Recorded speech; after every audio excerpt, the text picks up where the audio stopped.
Recall of Senate President Saraki will commence on August 1 despite threat of violence, group insists. The Kwara State Publicity Secretary of All Progressive Congress, APC, Mr. Sulyman Buhari issued an empty statement on 14 July, 2017, where he was beating his non-existing chest over our call for the recall of the Senate President, Dr. The inconsequential APC spokesman in Kwara State, who is not even known in his own ward in Ilorin, nor has the capacity to influence anyone, boasts that Kwara Must Change can never secure the required signatures against the Senate President, adding that he would resign his position if such happened, but we do not consider such an irrelevant person as worthy of our attention. We would like to state that the good people of Ilorin that are ready for the recall exercise have no business with an inconsequential publicity secretary. All the people are demanding for is adequate representation, which the Senate President has failed to offer, hence the decision to activate the constitutional process of recall. Senate President Bukola Saraki. While the APC Publicity Secretary is busy making empty boast on media, some of the legislative aide of the Senate President have dialed huge sum of money to launch campaign of calumny against the leadership of our group to discredit our personalities, but unknown to them, what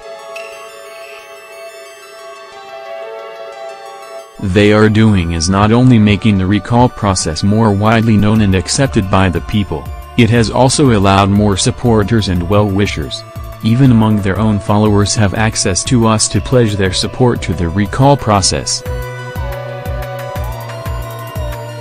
We have to thank them for helping us and the people, as we consider their campaign of calumny an unintended blessing in disguise.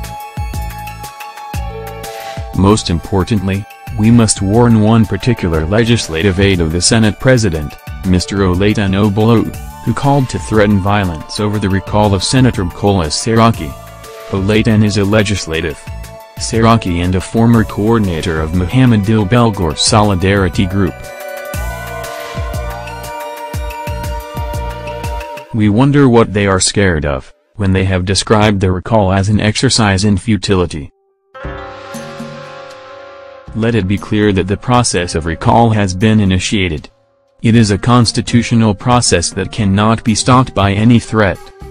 It will take place as announced and shall succeed, inshallah. If the Senate President is as popular as he thinks, there is nothing to worry about, because we cannot recall the Senate President without the people. This is simply a test of popularity. We maintain that nobody can threaten us, because we are determined to carry on with this process and get it to a logical conclusion. As law-abiding citizens of Nigeria and employer of the Senate President, the people reserve the right to hire and fire him at any time we consider his services no longer useful. This is the power we intend to exercise without fear or favor. We therefore call on the Senate President to caution his overzealous aides and warn them to desist from unwarranted threat, because should anything happen to any of our members, we would hold him directly responsible. We also call on the Department of State Security, DSS, and the Nigerian police to warn all those making threats against other citizens over issue of law and constitutionality. No citizen should be threatened for exercising their rights, as contained in the Nigerian Constitution. Finally, we reiterate that the signing of the recall register shall hold as announced on August 1, 2017, and we urge all electorates in Kwara Central to troop out en masse to sign the register, so as to effect the recall.